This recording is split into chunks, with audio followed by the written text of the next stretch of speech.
વડોદરા નજીક જાંબુઆ અને પોર ખાતે ફરી લાંબો ટ્રાફિક જામ સર્જાયો। દર વર્ષે વરસાદી માહોલમાં રસ્તાઓનું ધોવાણ થતા ખાડાઓને કારણે સમસ્યા સર્જાય છે।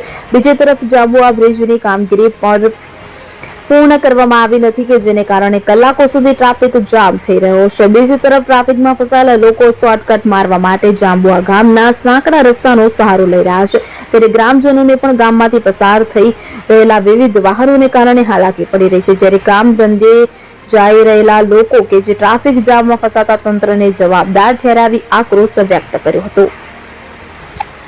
રોડ ટ્રાફિક જામના દ્રશ્યો સર્જાય છે। રોજને રોજ તમે મુસાફરી કરતા હોય છે, શું કહેશો? આજે આજકાલનો નહીં, બરાબર। આજે હું જ્યારથી આવું છું 2015થી જોઉં છું આ રસ્તા, અને આના લીધે આટલા ભયંકર એક્સિડન્ટ થયા છે, બરાબર, જેની કોઈ હદ નહીં। જેના ઘરના કોઈ મરી જાય એને ખબર। આટલા વર્ષથી આવું બધું ચાલે છે તો આ લોકો શું કરે છે પ્રશાસનવાળા, બરાબર? અને આટલા મોટા મોટા ખાડા પડે તો આ લોકો કામગીરી કરે છે તો આ લોકો આ કઈ રીતના મટીરિયલ વાપરે? અને હમણાં તમે જોશો ચોમાસું પડવાની તૈયારી છે ત્યારે આ લોકોએ વચ્ચે કંઈ કામ ચાલુ કર્યું। ચોમાસાના ટાઈમે આ લોકો રસ્તો બનાવે છે। હવે તમે વિચાર કરો, આજે બધા લોજિક હોય કે વરસાદ પડતો ત્યારે ડામર છોડે, બરાબર? એટલે આ લોકો શું કરવા શું માગે છે આ લોકો?